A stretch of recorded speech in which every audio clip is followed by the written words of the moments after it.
I'm ready. All right, bro. This is where we usually do this on Fridays, so Wednesdays. I'm gonna have to Yeah, change it up a little bit. I'm gonna have to pep up a little bit. Pump it up. Pump it up.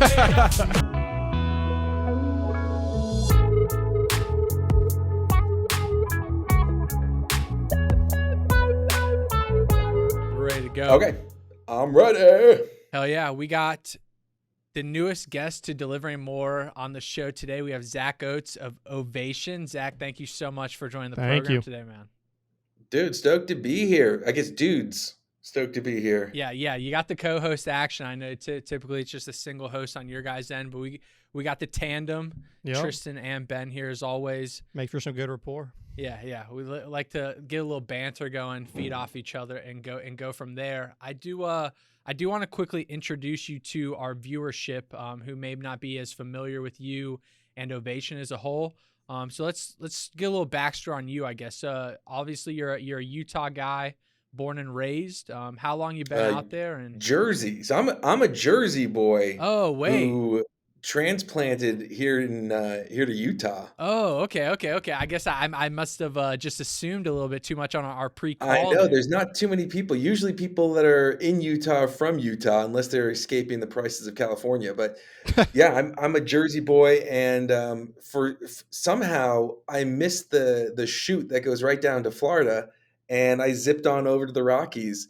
So it seems like, if you're from Florida, you're really, everyone knows you're actually from Jersey, or at least from Long Island, So my family still lives back east, and I live in Utah now. I came out here for school, and I have had 5 goodbye forever Utah parties, and I keep coming back. The mountains are calling, and ended up marrying a Utah girl, and so it's nice to be here closer to her family, is where, we got 3 young kids at home. So that's nice. Nice. So I always hear Utah. To me, it's kind of like one of those undercover states. And I honestly don't know anybody who lives there. You're probably the first person I ever met who lives there. Yeah, but I do hear it's absolutely beautiful. So, what do you think about it?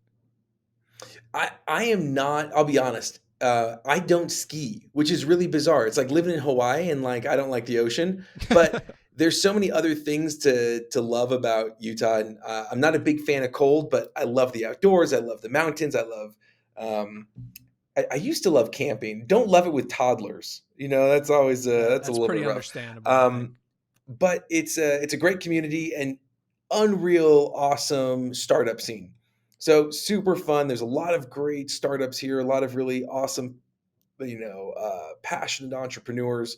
So I feel like this is a great place to start Ovation, which is why when we started, even though I was living in Dallas at the time, ended up moving back to Utah to start Ovation, just because this is a great place to do companies. Unbelievable. And then so you said you got out to Utah for college. So that was BYU, I believe, right? Brigham Young University. Yep. So so was that the only place you applied to? How'd you go from Jersey to Utah, like you said? Yeah, literally. So my mother went to BYU, my father went to BYU, wow. My uncles, grandparents, cousins, everyone went to BYU. And so for me, it was like, I'll go to BYU or I'm going to go to community college. That's it. I literally only applied to one university, and I actually got my MBA as well at BYU, and I only applied to one MBA program. So it was one of those things where it's just kind of like, it's very inexpensive, great school, great people there. And so, that's right. And I love the community here. Especially coming from Jersey, I didn't date a ton in Jersey, and then coming out to Utah, it's like a crazy dating scene. And so, I ended up actually going on over 1,000 dates before I got married. Oh my gosh. Wrote a book about it. Yeah. Called Dating Never Works Until It Does. I do want to talk about that. Yeah, man, dating was one of those things where it was like a full-time job with no pay and 0 benefits pretty much. And it was just like, but I love getting to know people. And so it was really fun because it was like every day I got to go on a date and meet people who and get to know their story, get to know about them, and get some frozen yogurt along the way. So it sounded like a good plan to me. Wait, so is the dating thing more of like a BYU thing, or is it a Utah thing? It's a pretty Utah thing. There's a lot of it's like a very big dating culture here. I gotta get out And there. so, I gotta get out there. dude, and it's because in Jersey it's like you hang out with people, you like get together in groups, and eventually you're like, oh, I like that person. And this is more of like a, hey, you want to go on a date this Right. Friday? Yeah, you got to set up the plans. Tell them the time. Tell Yeah. them where. 'Cause if you Uh-huh. leave the decisions in their court, you're not getting a response. That's what I've found Yeah. in the dating world. Wow. I bet my wife's in Utah, my future wife. Hey, we could get a trip Dude. out there. Since we delved down that realm, I did do a little digging on your end, and like Tristan mentioned, you just mentioned. So you had the bowl of oats. Would you call it a blog, or what would you call that? Yeah, it was a blog, and then that's just kind of where I wrote my ruminations on dating and Right. what I learned and lessons along the way and funny dating stories, and that got pretty popular. And then a publisher reached out and was like, "Hey, do you want to write a book?" And I was like, "Yeah, I'm interested." So, and it was so much more work than I thought it would be. Like I was like, look, I have 350 articles on dating. How hard can it be to just like slap them together into a book? Right. It was unreal. It took longer to do that book, to like organize the book, than it did to write the articles. And then once I was done with that, it took just as much time to do the editing process. And then, then the book signing and the marketing. So it was a lot, and I was not prepared. Had someone told me how much work it was actually going to be to publish a book, I probably wouldn't have done it. But I'm glad that I did. It was an incredible amount of work, and it was one of those things where it's like I always wanted to publish a book, but it's one of those things that kind of falls by the wayside, right? Like how many people want to publish a book? A lot. Yeah. And I was just glad that I was able to connect with this publisher to help me actually do it. And then once I signed on for it, like once you start the marathon, what are you going to do? Like bail? Right. No, man, you're going to finish that marathon. You know what I mean? You're going to run that finish line. So I was glad to be able to do that. But it was a great experience and just kind of fun, especially because I published it when my first year of marriage. And so it was nice to be like, all right, here's like a closing chapter on this whole dating game that's been my life for the last 15 years. I'm curious about the book. I know you said there's a lot of parts here that took a long time, but about the writing piece in general, because I honestly was thinking the same lines as you were, that you just maybe slap together a bunch of your blog posts and create a book. But what was so lengthy about the writing part? I mean, you have all these disparate stories, and I've got a pretty strong writing voice, but it's like depends on the mood, right? So, and I write them based on like a blog. So it's a short read, and there's a certain message I'm trying to get across in that blog post. And so I'll use like a little bit of a different voice, or I'll use some like different analogies. And then you can't just take two posts and just like slap them together, because I'm using like different analogies in different posts. I'm using different, different, some posts I have like graphs and charts, and others it's just like more of like poetry, other is more like prose, others are more like a story. And so to take those and put them together and have it sound like a unified voice, that just took just a long time. Yeah. So then and then really trying to figure out, well, what's like the arc of what we want to do. So we got there, but it was a lot of work, and it was a great experience. And I'm glad that I'm not like the dating guy, because that was like one of my fears, is if I published a book about dating, is everyone going to be like, oh, Zack Oates, the dating guy? And I like that, I've kind of more become like the relationship guy. And especially with what we do at Ovation, it's all about that relationship. And I actually do business seminars now. Like one of the seminars that I do was called Dating Your Customers. And it's all around what are the principles that it takes to be a great first date? And then how do you parlay those into business? How do you treat your guests, your customers, like like a great first date? Because the thing that we often forget is we segment our customers, right? We'll like, okay, here's our online customers, here's our in-store customers, here's our delivery customers. What we got to remember is that they're all humans. And regardless of how they ordered, they want to feel the same way, because there is one thing that all humans have in common, and that is our most innate desire. The thing that we want to feel more than anything else from the people with whom we interact is the desire to feel important.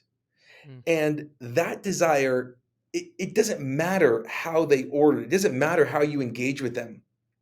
You have to have systems, processes, and people to help your guests, to help your customers feel important. And that is what builds a relationship. And relationship is the fruit of a relationship is loyalty. So a lot of people, they start with the loyalty and they say, "Hey, I'm gonna let's build a loyalty program." That's great. I believe in loyalty programs. I think they're awesome. I don't think that punch card loyalties, that doesn't do anything, right? If you say 11th visit, you get something for Yeah, free. free coffee. That's not building loyalty, right? It's Mhm. about going to the root, which is a relationship. And you build a relationship by helping that person feel important and meaning it. And so that's where all of this really came together for me, was around all the things I've been talking about, whether it was dating, whether it was business, whether it was guest feedback. That's what it boiled down to, was how do you build that relationship? How do you build that trust? How do you help them feel important? And that stems into loyalty and successful business. Gotcha. So we're now kind of getting on the pace where we're talking about Ovation a little bit more, and how you would manage customer relationships and things like that. So coming out of BYU, obviously, like you mentioned, you had I think you got your business degree with like a bit of marketing and a background, and then you got the Uh-huh. MBA in advertising or something along those lines. Sure did. So how do we go from graduating for a marketing and advertising to now beginning a company, not necessarily on your own, I imagine? I assume you had some friends there to help and things like that. But how do you go from marketing and advertising to, hey, I have this idea, I want to make a startup, I want to do it with customer feedback? What were you seeing in the market that needed addressed? And why do you think that was even a feasible thing to be doing? So I grew up in the restaurant space. My first job was at Friendly's, and then my Friendlies. dad ended up getting into a bunch of retail stores, and one of them was a barbecue joint. So I was able to see the front end and back end of how restaurants really work. And one thing that I learned was that everything that we do in hospitality is for the guest experience. And then I got into technology. I built and sold a couple of startups. I did advertising, and then I realized that there's a lot of data out there that isn't being acted on. And so I built an algorithm that translated social media data into gift recommendations. And then I went and I got my MBA, and I did another startup and rang the NASDAQ bell with that one, and had a great experience there. But as we look at that guest experience and that data, I realized that what was happening right now is, even though everything we do is for the guest experience, when you get to the actual measurement of that guest experience, it's like, hey, let me get this survey stick of 75 questions and beat you over the head with it, Mr. and Mrs. Guest, and get you to tell me all these things. And people are okay with a 0.1% survey completion rate of their customers. Right. They're okay with you know making huge business decisions based off of that 0.1%. And I don't know about you, but if I had my choice of who I wanted to get the most detailed feedback from, it probably wouldn't be someone who just took 20 minutes of their time to get $1 off of their next sandwich, right? Mhm. It's going to be from my loyal customers, the ones that are Right. spending.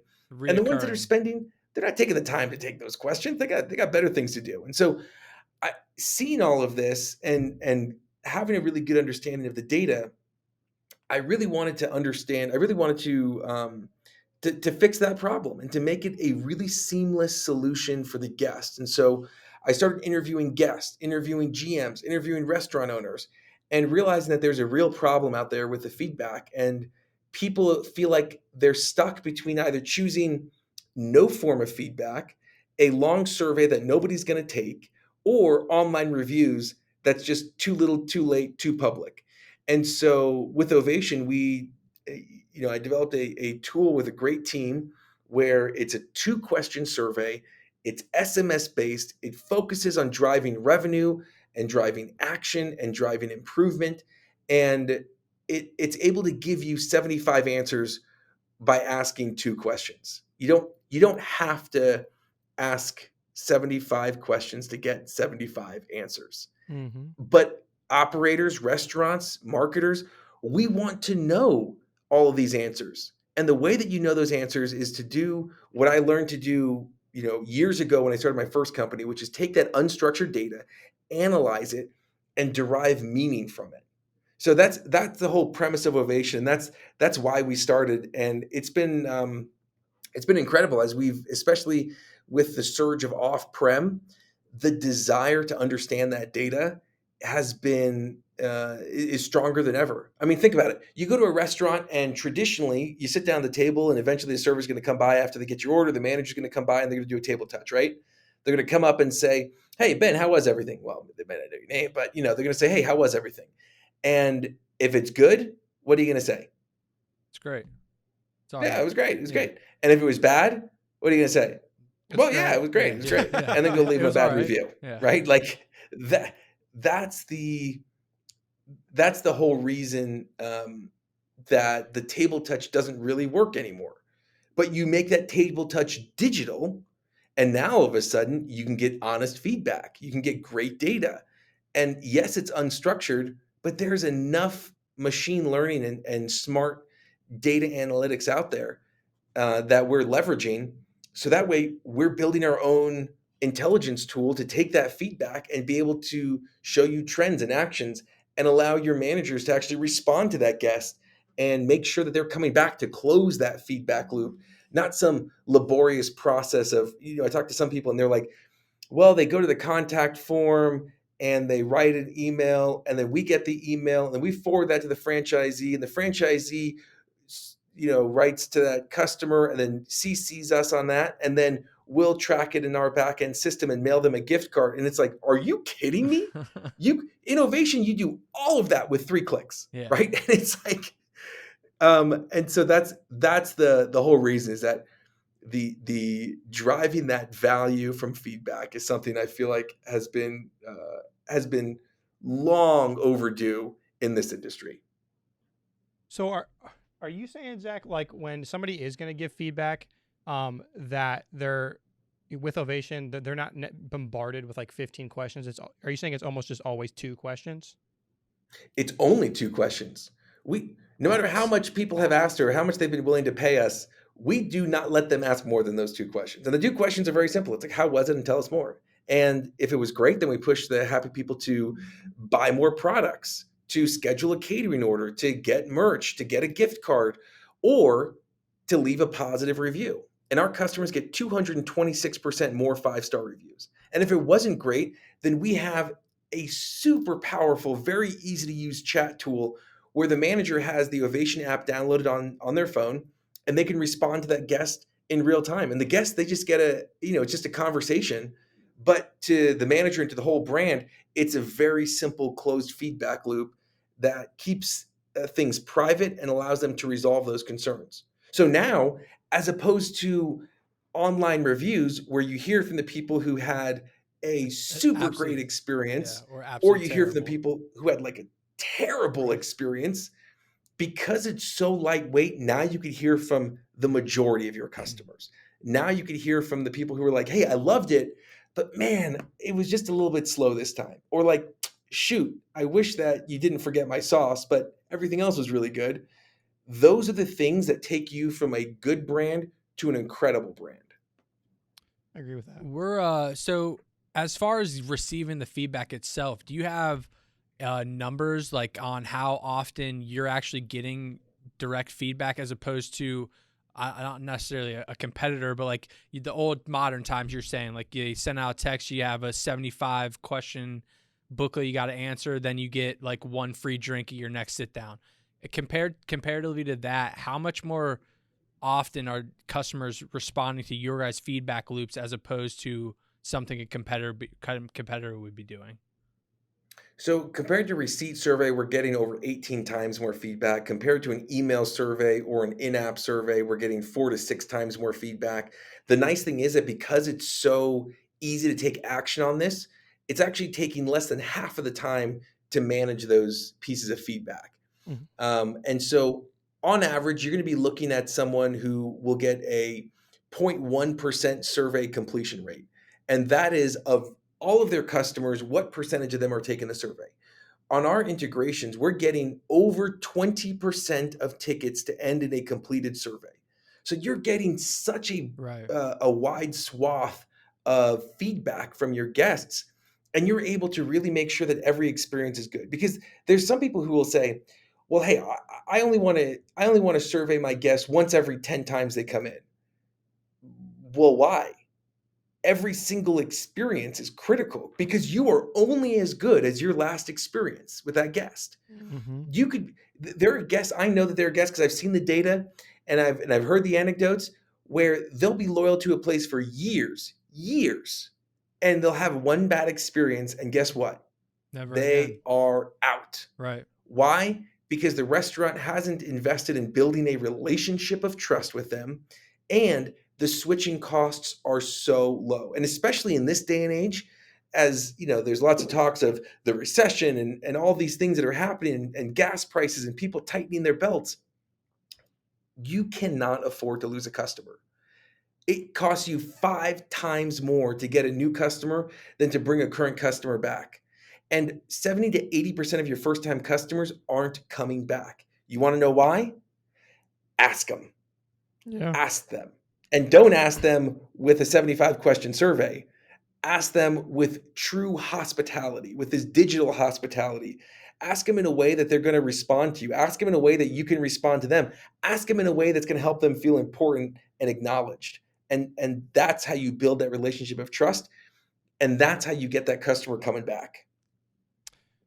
You know, Zach, I gotta agree with you too. I mean, it's just I never thought about it, but it's so obvious. If somebody asks me to give me some company asks me to give them feedback on my experience, which happens obviously all the time, and then I get an email or I get a phone call, and that phone call or that email takes me to a link, and that link has 20 questions on it, I'm not doing it. I mean, it's just plain and simple. Yeah. I'm not doing it. Yep. So when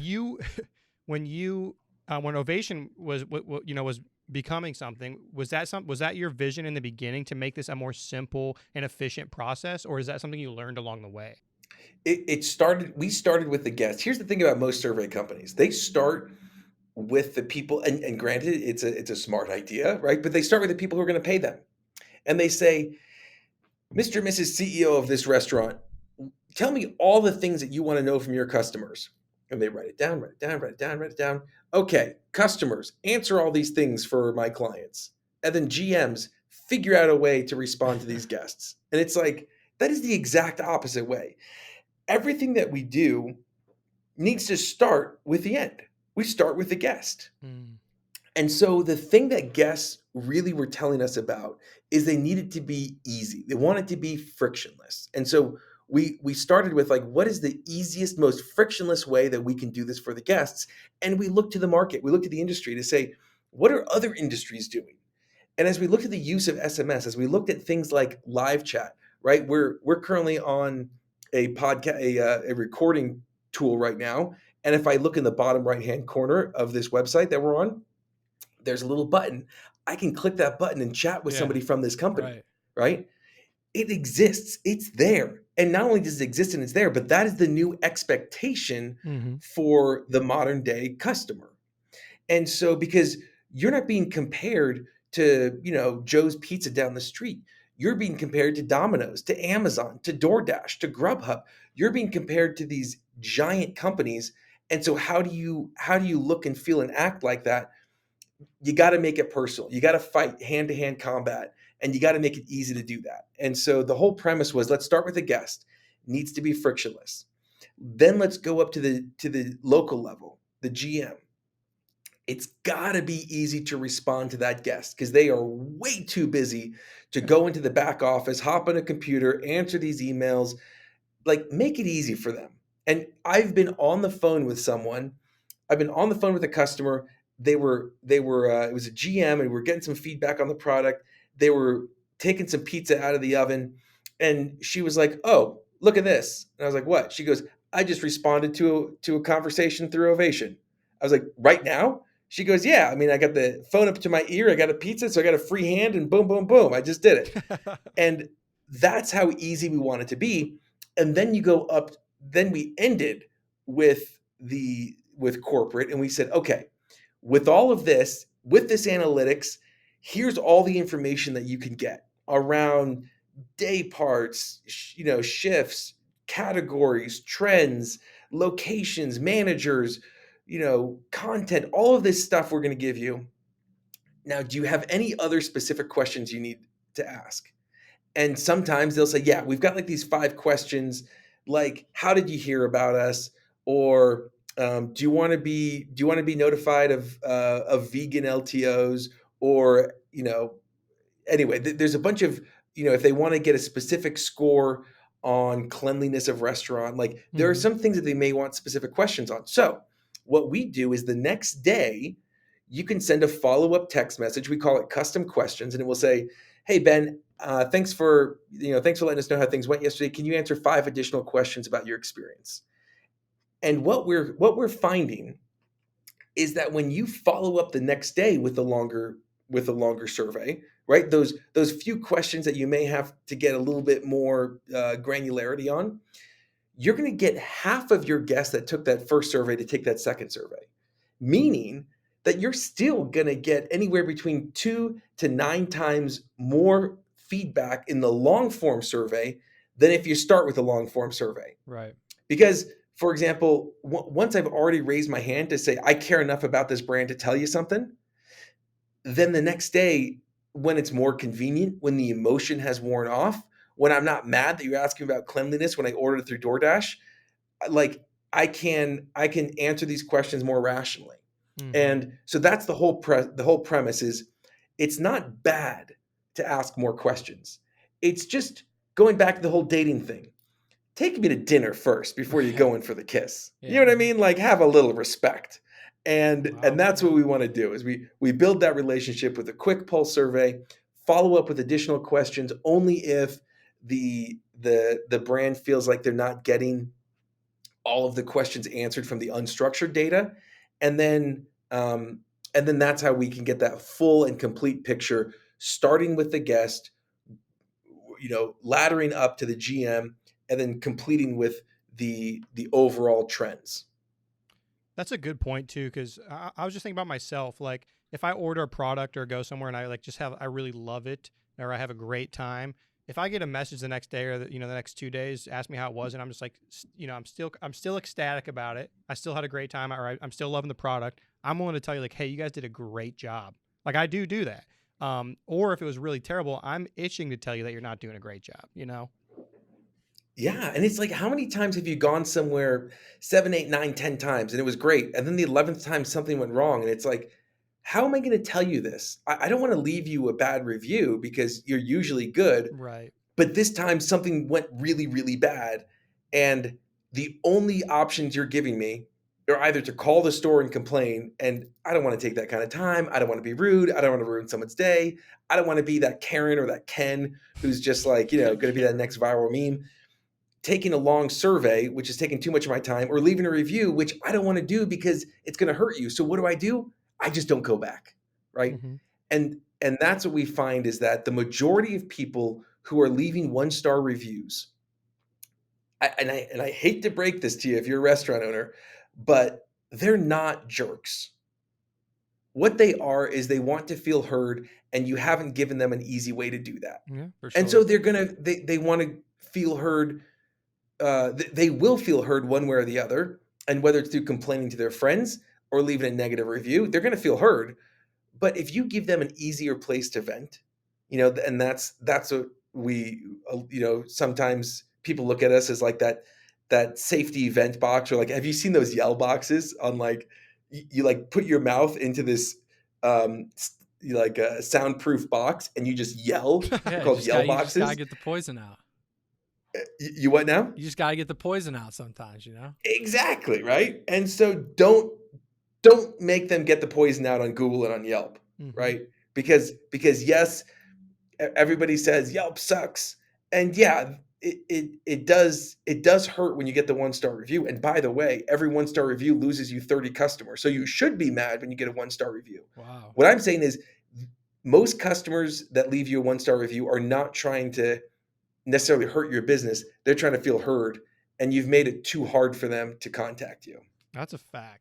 I think for me, it's also like a sign of the times. Like Ovation giving customers access not necessarily access, but a chance to actually speak with a GM or a manager of a store, and then begin that relationship from a standpoint of giving each other feedback is much more conducive to creating a much better relationship, as opposed to, like we're talking about, a customer is just going to go and leave a 1-star review on a Google or on a Yelp, and just that's the end of the transaction. It is what it is.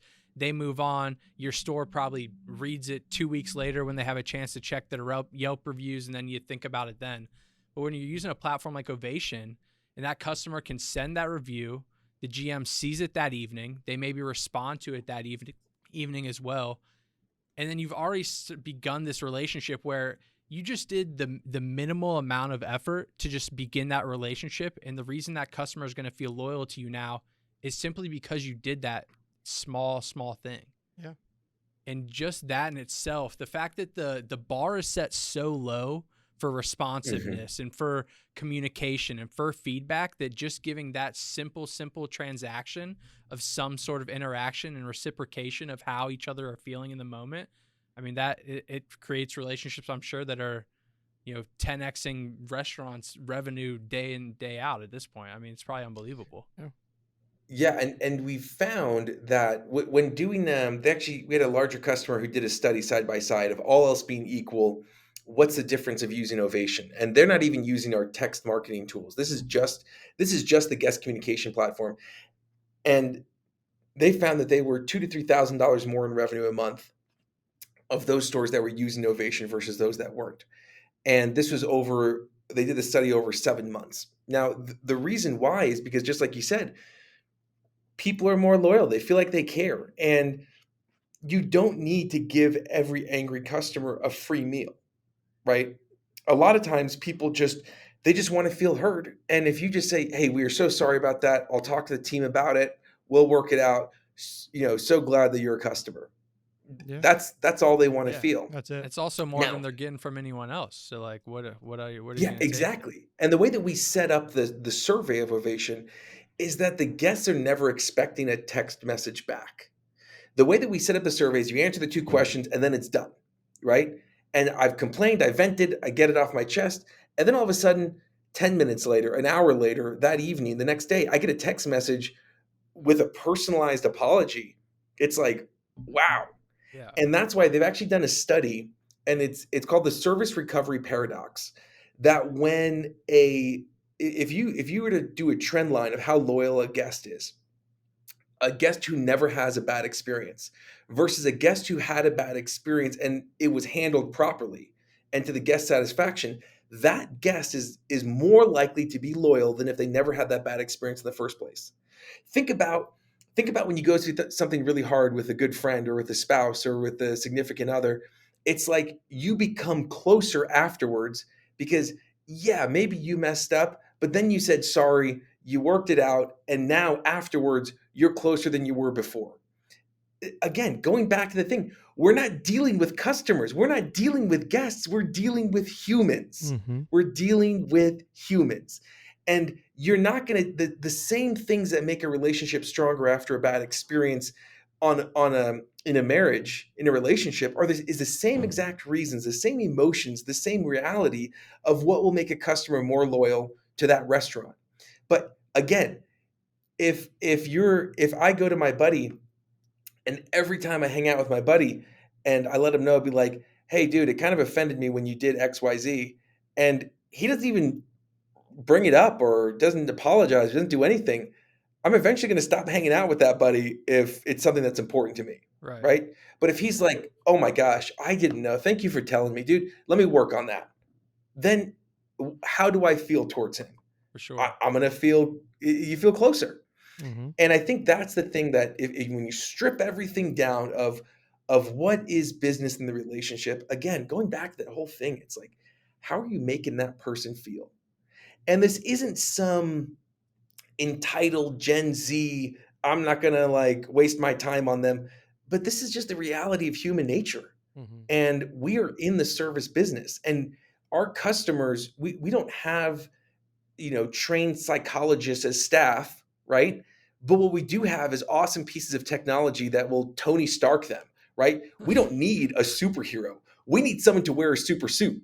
And that's how we look at Ovation. You can't take the humans out of hospitality, Right. but you can supercharge them. You can make them more effective, and you can help them to be the best that they can with the aid of technology. And I think that's where some people are like, oh, I don't want to use technology because it's removing humans from the equation. No, a lot of technology is putting your humans Yeah, closer to the to your guests forefront and customers than otherwise. for sure. Yeah, I just gotta say, honestly, after listening to you, I just wish that more places around here used Ovation because if I got a message from a GM at a restaurant or wherever that was either like, "Hey, thanks for your great review, we were happy to have you," or it was like, "Hey, I'm sorry for your experience," I would be like, "Everything's solved. I'll be back. Yeah, that's Thanks." it. I think also when you're kind of relating it to a marriage and a relationship. For me, it's also, no one likes people who make excuses. Obviously, you don't want to message someone and be like, "Hey, we sat down at a table, we waited 35 minutes until a waiter or waitress even came up to us. It took 10 minutes to get the drink. It took over an hour and a half to get the food, blah, blah, blah." You don't want a GM coming back and be like, "Hey, sorry, we're short staffed. Sorry, supply chain. Sorry, this, sorry, that." But at least bringing some sort of understanding to the situation. So then that customer can understand, like, "Hey, sorry, I sent someone on break too early that night and they should have had your table. That was my fault. I'll take the blame for that." Like something as weird or as, so minute of a detail as that, at least giving the customer some sort of understanding to why what happened. And then the customer could come back and be like, "Hey, you know what? I shouldn't have left that review. I was supposed to meet with someone for a business meeting at your restaurant.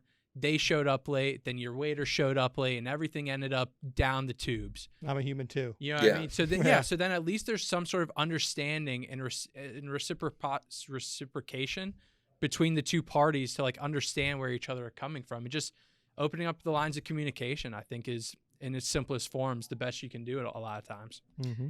And the nice thing is that one of the things that we also build into Ovation is the offers and the bounce backs, because a lot of times if look, hey, that was my fault. We missed an item in your order. I can't make it up to you because you're home eating it right now and you live 10 minutes away, 15 minutes away. And so you're going to be done with your lunch by the time the fries get to you. But let me give you $5 off your next order as like an apology. Mm-hmm. And now you can track when they use that coupon directly in Ovation. And the other nice thing is because everything is tied to a phone number, that guest, no matter how they ordered, whether it was in store, if they're location hopping, if they ordered online, they're going to use their same mobile number. And so now I could track that customer across all locations and ordering channels. And if I see that Ben is coming into Zach's Shack and he is complaining every single time, on that fourth time he complains, I'm not giving him a free slice of pizza. Right. I'm not giving him a free drink. I'm giving him the address to Domino's next door so that way he can go complain to them, right? And we actually have had customers do that because a lot of the things is they're like, well, I don't want to train my customers that if they complain, they'll get something for free. Right. Great. I don't want you to do that either. And with Ovation, you can be as generous as you want because if they're complaining over and over and over again. And you don't have to try to guess and try to go back into your system and say, how many times have they complained and what's been given to them? And everyone has 100 emails. And so if they're just using their email, then they can like game the system and get something for free every time. But with Ovation, if I can see that Ben's come in and complained 3 times before, we had a customer who said that when he saw that somebody had complained 3 times, he wrote him on the 3rd time and be like, "Hey, look, sorry, it seems like we're not a good fit for you." And he's like, I've already given you 2 free pizzas. And if we don't have it right by now, then we're probably not going to get it right for you. And he goes, "No, you're right. I'm sorry." He comes back the next week, orders, uses Ovation, says he has a great experience, and leaves him a 5-star review online. Wow. And so those are the kinds of things that can happen as you're doing this one-to-one interaction. Now the flip side of it is, what do you do when, like, what about the trends? And one of our customers was telling us he's sold brisket online, Sean Walchef, Cali Barbecue, incredible brand in San Diego. And he was telling us that he has sold brisket online for years. He plugged in Ovation, and within 1 month, he realized that he was getting complaints about the brisket only from online orders. And he was like, what is going on? And as Ovation was able to tell him that a lot of people were complaining about the brisket being either too fatty or too lean. And he realized that when somebody walks into his shop and they say, can I get brisket? He's going to ask, do you want moist or lean brisket? Well, online, he didn't have that modifier. He just had brisket.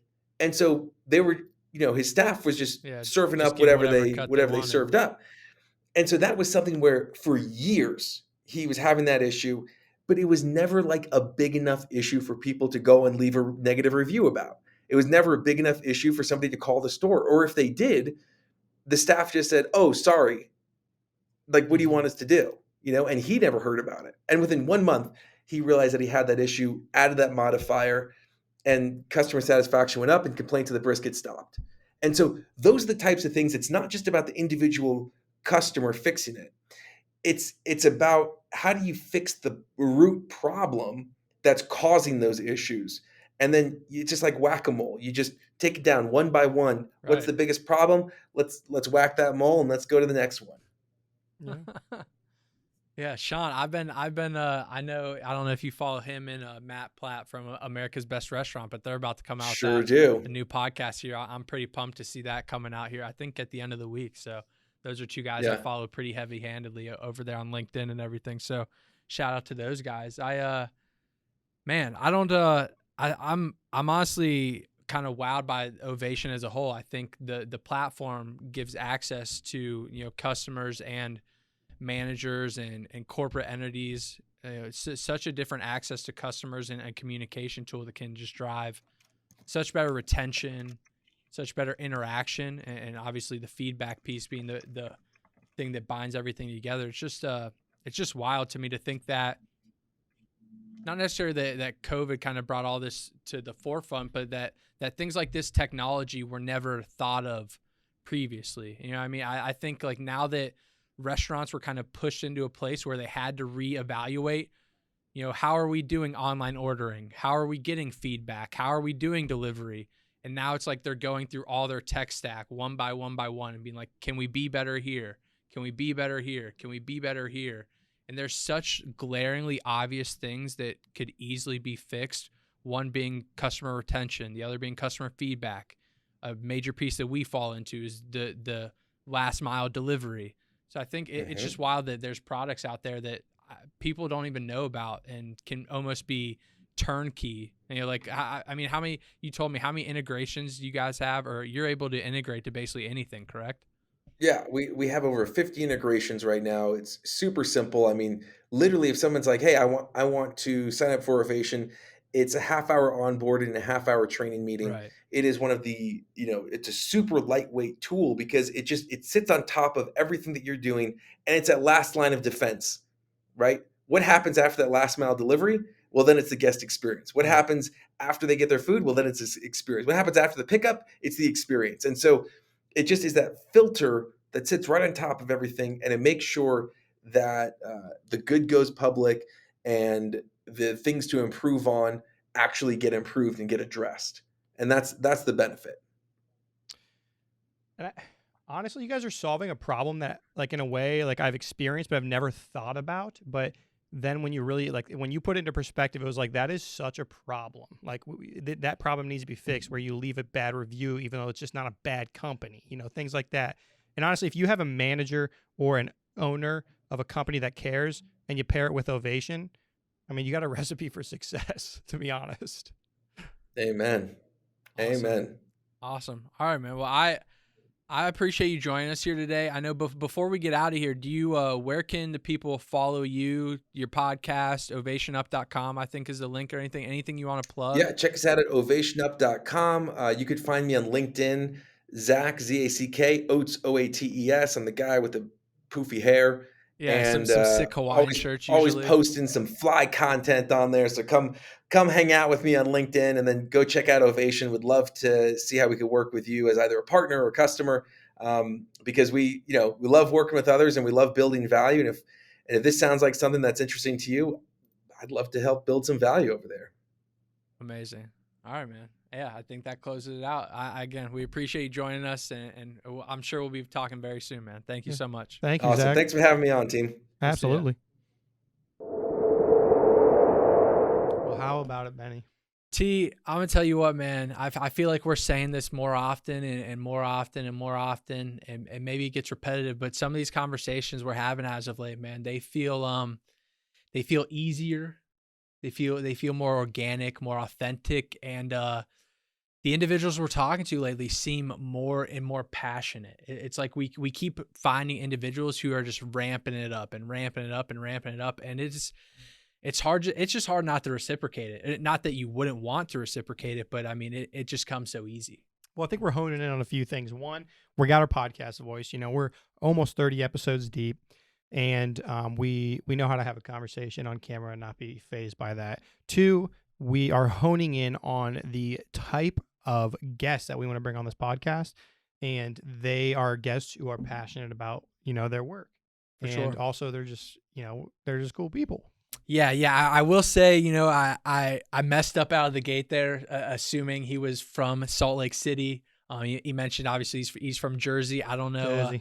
Must have missed that in the pre-podcast research I usually do, but you know, oh well. To each his own. You know, mistakes are made, but it happens. Yeah, and I thought the evolution in that he talked about from doing the relationship dating blog to building relationships with customers in restaurants is, I mean, it's so weird. It's like two completely different markets, but they really do mesh together with that bridge of a relationship, you know? Yeah. I mean, yeah, you always are, in relationships are always the same, whether it's a provider and a customer, you know, girlfriend, boyfriend, girlfriend, whatever you want to say it is. But I mean, I think it always. You have a restaurant you consider your girlfriend? I got a couple out there that are on the top priority list. What's up? What's up, Honey Grill? Holler.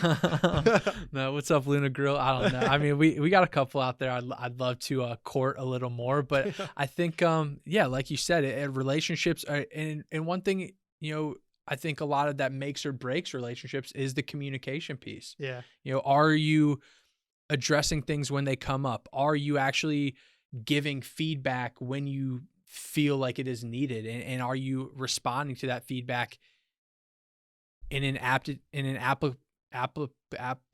way? Yeah. In an applicable way. Applicable way where it actually gets the results you want and gets you to a place where you can progress and move forward. Well, exactly. And what stood out to me about that is when he explained, which I never thought about this, if a customer doesn't have the opportunity to provide their feedback, and if they had a bad experience or even a good experience, then they're, like he said, most likely instead of giving you a 1-star review, they're just not going to come back. Right. And that's not what you want, obviously, but giving them that short, sweet 2-question survey just to quickly answer how they felt about the situation, and to be able to get responded to is the huge thing by the GM or the restaurant or somebody, whoever's handling that, is huge. Because first of all, it gets you away from the 1-star review, and also it means you might have a repeat customer, although they maybe had a bad experience. For sure. So yeah, and or they can tell you what you're doing right. Right. So. And like you mentioned, it's actually a callback. I think in our Kevin from Luna Grill podcast, he mentioned, that was like our second or third episode, I think, but he mentioned something along the lines of it takes like 5 touch points to get a customer. And Zach mentioned that as well, something very similar. So when you lose that customer, it's going to take you, you know, 1, 2, 3, 4, 5, 6 touch points, interactions to win that customer back or win them over or convince them to come back in.